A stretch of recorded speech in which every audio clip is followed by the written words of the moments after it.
دیکھیے اس میں بنیادی وجہ یہ ہے کہ پہلے راؤنڈ میں جو ٹوٹل 10-11 جو کینڈیڈیٹ تھے اس میں سارے کے سارے عبداللہ کے بغیر سارے کے سارے پشتون تھے، اور دوسرے راؤنڈ میں چونکہ ایک پشتون اور ایک نان پشتون کا مقابلہ تھا، تو ظاہری بات ہے کہ افغانستان میں جو میجارٹی جو لوگ ہے، جو پاپولیشن ہے، وہ پشتون سے منسلک ہے۔ اس کے علاوہ جنرل دوستم جو کہ افغانستان میں ازبیکس جو کا ایک قبیلہ ہے وہاں پر ہے، ان کی بھی تقریباً 1 ملین کے لگ بھگ ووٹ ہے۔ تو میرے خیال میں دوسری راؤنڈ میں اسی طرح توقع تھی کہ ووٹ جو ہے نا، وہ پشتون ووٹ وہ جو پہلے مرحلے میں تقسیم تھا وہ اب تقسیم نہیں ہے، اور اسی وجہ سے ابھی دوبارہ جو ٹرن آؤٹ آیا اس میں زیادتی بھی آ گئی۔ اس کا ایک وجہ یہ بھی ہے کہ جو لوگ بہت بڑی تعداد میں سیکنڈ راؤنڈ میں الیکشن کی طرف چلے گئے، بالخصوص ساؤتھ میں، وہاں پر پشتونوں کا ایک امپریشن مل رہا تھا کہ اگر وہ آج گھروں سے نہیں نکلے، اپنے خواتین کے ساتھ نہیں نکلے اور طالبان کے تھریٹ کے پرواہ کی بغیر نہ نکلے، تو ہو سکتا ہے کہ دوبارہ یہ ملک نان پشتون یا وار لارڈز یا جو بھی ہے ان کے ہاتھوں میں چلے جائے۔ تو اس لیے پشتونوں نے اس کو ایک بقا کا مسئلہ سمجھ کر آگے آیا اور انہوں نے بڑی تعداد میں ووٹنگ کی۔ لیکن اس میں بھی کوئی شک نہیں ہے کہ پورے افغانستان میں ریگنگ ہو گئی ہے، لیکن کچھ علاقوں میں ایسے ریگنگ ہو گئی ہے جہاں پر کافی تشویش پایا جاتا ہے، جو کہ زیادہ تر اشرف غنی صاحب کے علاقے ہے، ساؤتھ میں، خوست میں، پکتیا میں اور گردیز میں، جو کہ ٹریڈیشنل پشتون علاقے ہیں، لیکن یہاں پر سرپرائزنگلی کچھ علاقوں میں تو خواتین سے مردوں سے زیادہ خواتین کا ٹرن آؤٹ نکلے یا ٹوٹل پاپولیشن سے زیادہ ووٹ ڈالے گئی ہے۔ تو میرے خیال میں ایک مسائل تھے جو کہ حل ہو سکتے ہیں، اور افغانستان میں الیکشن کمیشن کے ساتھ ایک اور باڈی بھی ہے، الیکشن کمپلین کمیشن، جو کہ اسی طرح مسائل سے نمٹنے کے لیے قائم کیا گیا ہے، تو وہ بھی کوشش کر رہا تھا اس کو آگے لیا جائے۔ لیکن درمیان میں ڈاکٹر عبداللہ صاحب نے شاید یہ سوچا تھا کہ شاید اب وہ ٹائم آ گئی ہے کہ وہ جو پہلے راؤنڈ میں ان کو جو برتری حاصل تھی اس کی بنیاد پر وہ یہ باور کرا رہے ہیں کہ وہ الیکشن جیت گئی ہے۔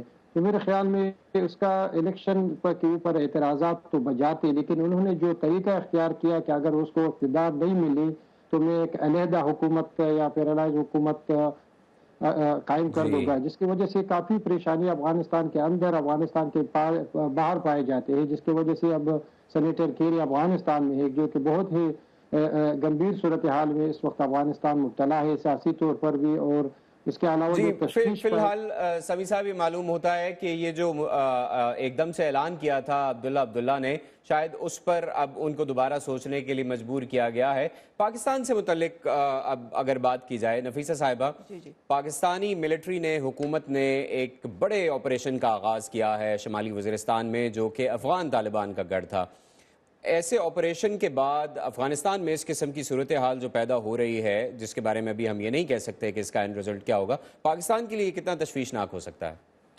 میں سمجھتی ہوں صرف پاکستان کے لیے نہیں بلکہ پورے خطے کے لیے اور پوری دنیا کے لیے افغانستان میں اگر انسٹیبلٹی ہو تو یہ تشویشناک ہو سکتا ہے۔ اور یہ ہے کہ عبداللہ کو بھی یہ سمجھنا چاہیے کہ اگر انہوں نے اس وقت اپنی ہنگامے بند نہیں کیے، اگر وہ کسی سمجھوتے پہ نہیں آئے، تو افغانستان بطور ایک ملک لوز کرے گا، اور جو امداد امریکہ کی طرف سے خاص طور پہ افغانستان کو ملنی ہے وہ معطل ہو جائے گی۔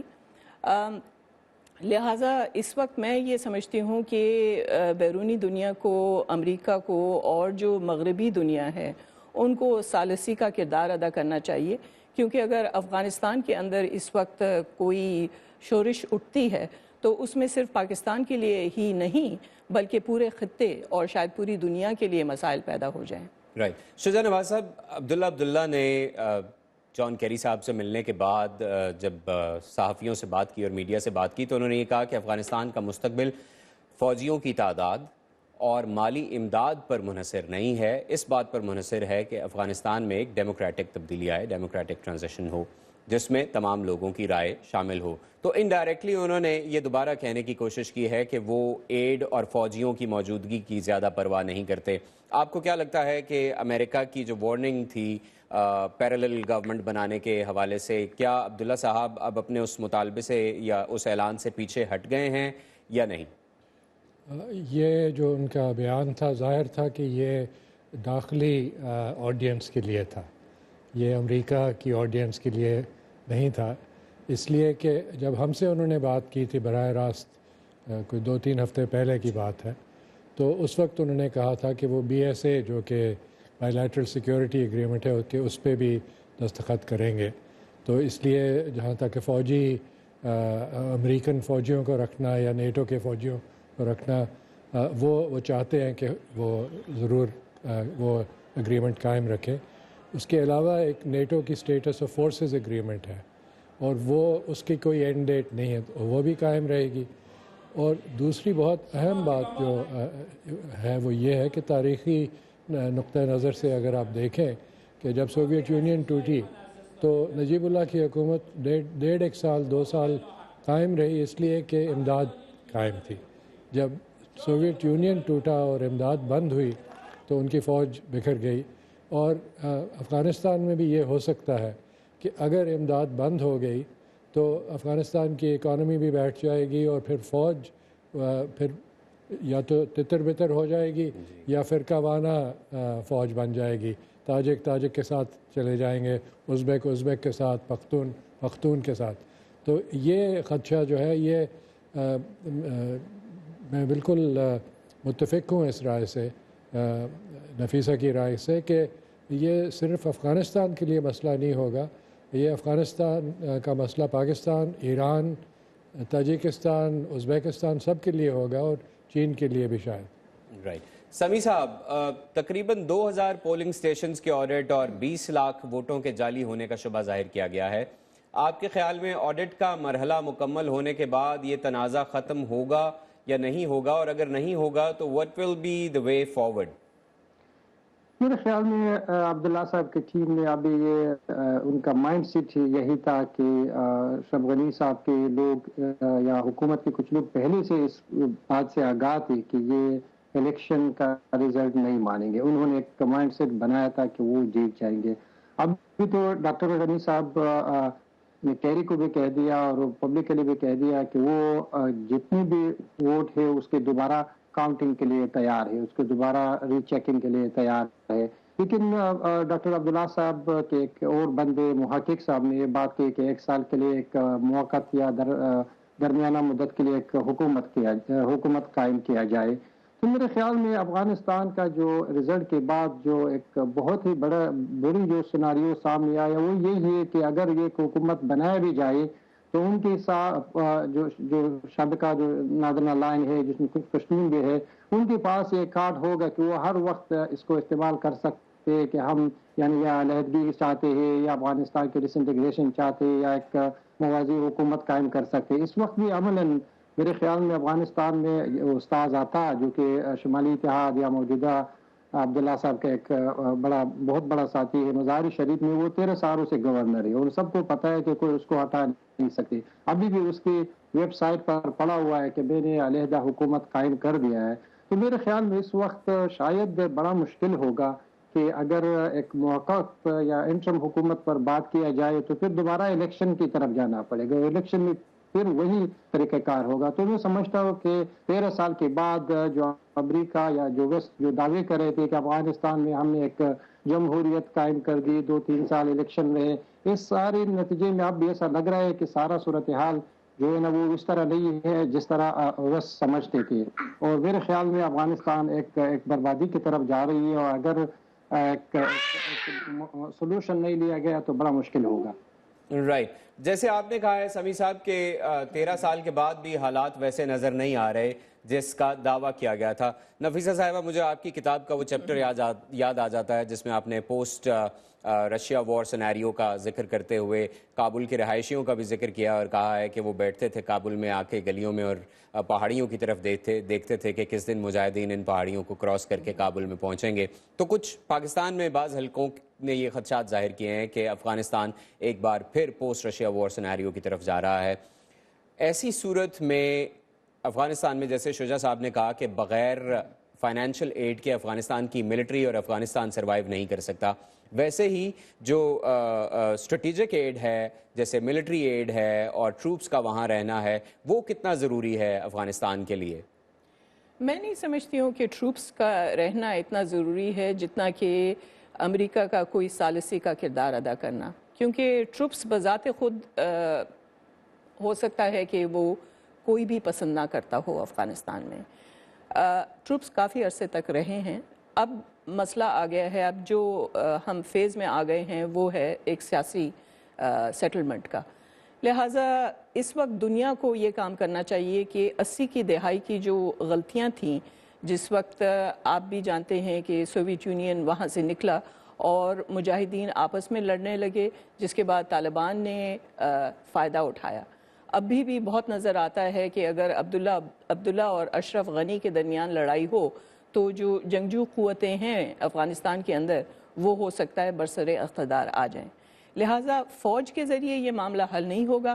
میرا یہ خیال ہے کہ اس میں سفارتی کوششوں کو تیز کرنے کی ضرورت ہے، نہ صرف امریکہ کی طرف سے لیکن خطے کے جو ممالک ہیں ان کو بھی سامنے آنا پڑے گا. ایگزیکٹلی. اور خطے کے ممالک کی بات کرتے ہیں شجاع صاحب. ایران، پاکستان، چائنا، انڈیا تو آلریڈی کافی کچھ کر رہا ہے افغانستان میں، لیکن انڈیا کے لیے شاید اگر یہ کوئی تنازع کھڑا ہوتا ہے تو مشکل ہو جائے گا اتنی پریزنس برقرار رکھنا. کیا ایران اور پاکستان کے لیے یہ ممکن ہوگا کہ وہ اس صورتحال میں کوئی زیادہ بڑا اور بہتر رول ادا کر سکیں؟ سب سے پہلے تو یہ کہ اگر وہ دخل نہ دیں، اور پاکستان نے خاص طور پہ پچھلے کچھ مہینوں سے پبلکلی یہ اعلان کیا ہے کہ انہوں نے کوئی فیورٹ نہیں اس الیکشن میں رکھا. پاکستان کے لیے ایک بہت بڑا خطرہ ہے، وہ یہ کہ اگر افغانستان میں ہنگامہ مچتا ہے تو پھر ریورس سینکچری پیدا ہو جاتی ہے، جو اب بھی پیدا ہو چکی ہے. فضل اللہ کنر یا نورستان میں جو پناہ لے کے بیٹھے ہوئے ہیں، اسی طرح باقی تحریک طالبان اور دوسرے بھی ملیٹنٹس جو پنجابی طالبان سمجھ لیں یا دوسرے بھی جو ہیں اور فورن فائٹرز جو ہیں وہ بھی افغانستان میں جا کے پناہ لیں گے، کیونکہ افغانستان کی حکومت کے پاس اتنی قوت نہیں ہوگی کہ وہ ان کو وہاں سے نکال سکیں. اور پھر طالبان جو ہے وہ بھی تیار ہیں، انتظار کر رہے ہیں کہ حکومت بیٹھے اور ہم اس خلا کو پورا جا کے کریں تاکہ ہم جا کے پھر کابل پہ حکومت کریں. یہ ہمارے سابق پاکستان کے جو آرمی چیف تھے جنرل کیانی، ان کا کہنا تھا کہ اگر طالبان واپس آ گئے کابل میں تو یہ افغانستان کے لیے بہت برا ہوگا اور پاکستان کے لیے اس سے بھی زیادہ برا ہوگا. رائٹ. دیکھا جائے جیسے آپ نے پاکستان کا تو کہا کہ کلیئرلی پاکستان نے کہا کہ وہ کسی کی سائڈ پر نہیں ہے، لیکن اسلام آباد اور کابل کے تعلقات پریزیڈنٹ کرزائی کی پریزیڈنسی میں تو کچھ اچھے نہیں رہے، لیکن ایران اور افغانستان کے تعلقات پریزیڈنٹ کرزائی کے ہوتے ہوئے خاصے قریبی رہے. ایران نے بہت موقعوں پر افغانستان میں سپورٹ کے لیے بھی آفرز دیں، بہت شروع میں بھی آفرز دیں جنہیں قبول نہیں کیا گیا، لیکن بعد میں یہ تعلقات اچھے ہو گئے. آپ کو کیا لگتا ہے کہ نئی جو بھی حکومت ہو، اشرف غنی صاحب کی ہو یا عبداللہ صاحب کی ہو، ان کی حکومت کے نتیجے میں یا ان کی حکومت کے بعد کیا ایران اسی قسم کی ریلیشن شپ انجوائے کر سکے گا؟ بالکل، کیونکہ ایران کے کو بھی وہی خدشات ہیں جو پاکستان کو ہے. اگر ہنگامہ مچتا ہے تو پھر ریفیوجیز، پناہ گزین جو ہے وہ افغانستان سے ایران میں جائیں گے، ان کے لیے اور مشکل ہوگی. اس کے علاوہ ڈرگز اسمگلنگ، کرپشن. ایران کا بہت انفلوئنس ہے مغربی افغانستان میں، اور وہ چاہتے ہیں کہ وہ اسٹیبلٹی جو وہاں پہ ہے وہ پورے ملک میں قائم رہے. ایران اور امریکہ بات چیت بھی کر رہے ہیں ایران کے جوہری پروگرام پر. آپ کو کیا لگتا ہے کہ افغانستان میں جو سچویشن ڈیولپ ہوئی ہے اس کے بعد اس سچویشن کو نظر میں رکھتے ہوئے کوئی مزید پروگرس ہو سکتی ہے امریکہ اور ایران کے؟ میں سمجھتا ہوں کہ امریکہ کے لیے یہ موقع ہے کہ ایک اور مسئلے پر بات چیت جب ہو تو ایران کو بھی شامل کرے، اور کئی ایسی میٹنگز ہوئی ہیں پچھلے 2 سال میں جس میں کہ ایران کے نمائندے بھی شامل تھے. رائٹ. سمیع یوسفزئی صاحب، پاکستان کے مقابلے میں ایران کے کابل کے ساتھ تو تعلقات بہتر رہے ہیں، اور ہم نے اس تعلق کا ذکر بھی کیا ہے جو کہ صدر کرزئی اور ایران کی سیاسی لیڈرشپ کا رہا. آپ کے خیال میں اس کے بعد جو سیاسی اور معاشی میدان ہے افغانستان کے اندر، اس میں اس کے ہمسائے کس حد تک کنٹریبیوٹ کر سکیں گے؟ خاص طور پر ایران جس کا بارڈر لگتا ہے، پاکستان کا بارڈر لگتا ہے، چین بھی بہت سی اپرچونٹیز وہاں پر اویل کرنا چاہتا ہے، تو کیا سیناریو ہوگا؟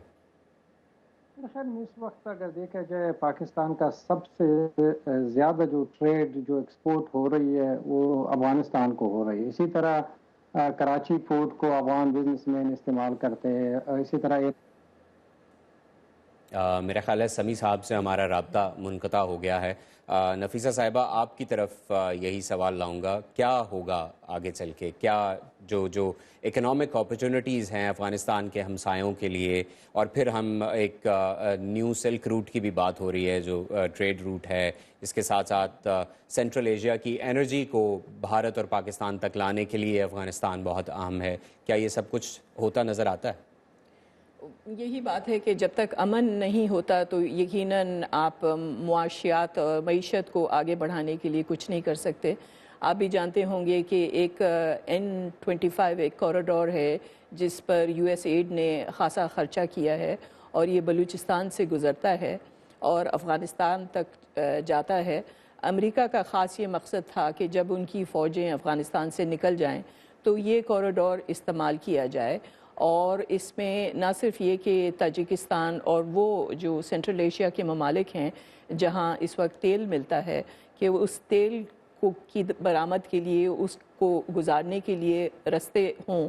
جب تیل کی ایکسپورٹ ہوگی, جب اشیاء جو کہ پاکستان کا, حالانکہ پاکستان زیادہ ایکسپورٹ نہیں کرتا ہے, لیکن پاکستان کے لیے بھی یہ ایک بہت ہی سود مند ہوتا کہ اگر امن ہوتا, اور اگر یہ N25 کوریڈور اور یہ وہ رستے جو نہ صرف پاکستان کے اندر بلکہ امریکہ نے جو افغانستان کے اندر بنائے ہیں, اگر وہ استعمال کیے جا سکتے تو پورے خطے کی جو تجارت ہے اس کو تقویت ملتی. سمیع کی طرف واپس چلتے ہیں. سمیع یوسف ہمیں فون سے, سمیع یوسف زئی ہمیں فون کے ذریعے جوائن کر رہے ہیں. ان کے اسکائپ کا جو رابطہ تھا وہ منقطع, he is on Skype. Okay, thank you.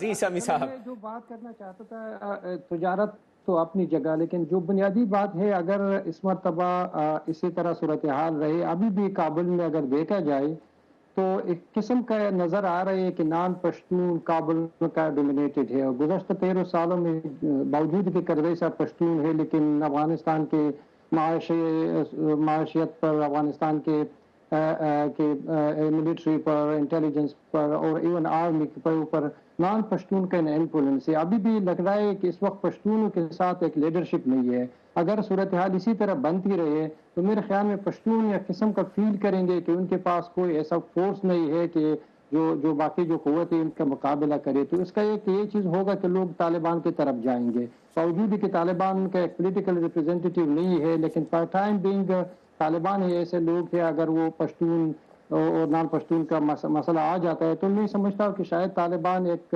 Religion movement کی طرف سے ایک خود بخود ایک پشتون نیشنلسٹ موومنٹ کی طرف چلی جائے. اگر اس طرح ہو جاتا ہے تو اس کا ایک میرے خیال میں ایک نیگیٹو اثر پاکستان پر بھی ہوگا, کہ جہاں پر آلریڈی پشتون بیلٹ اور پشتونستان کے ایشو پر, جو پاکستان افغانستان کے بارڈر کے ایشو پر کچھ مسائل ہے, تو میرے خیال میں اس وقت اگر افغانستان میں دیکھا جائے پشتون ایک قسم کا مارجنائز ہے. ابھی بھی دیکھیں نا, پورے افغانستان میں کابل میں جو شمالی اتحاد یا جو عبداللہ صاحب کے لوگ وہ گھومتے پھرتے, کوئی اس کو روکنے والے نہیں ہوتے. دوسری طرف دیکھیں ڈاکٹر غنی کے ساتھ کوئی اسٹریٹ پاور نہیں, ان کے پاس کوئی ایسے لوگ نہیں کہ اگر وہ اپنے گن اور کلاشن کو لے کر شہر میں گھومے پھرے یا اپنی بدماشی ظاہر کرے. تو میں سمجھتا ہوں کہ اس سے ایک بہت ہی جو بھیانک صورتحال یہ ہوگا کہ ایک پشتون کے ساتھ کوئی اور آپشن نہیں ہوگا سوائے اس کے کہ اگر جنگ چھڑتے ہیں تو طالبان کا حمایت کریں گے.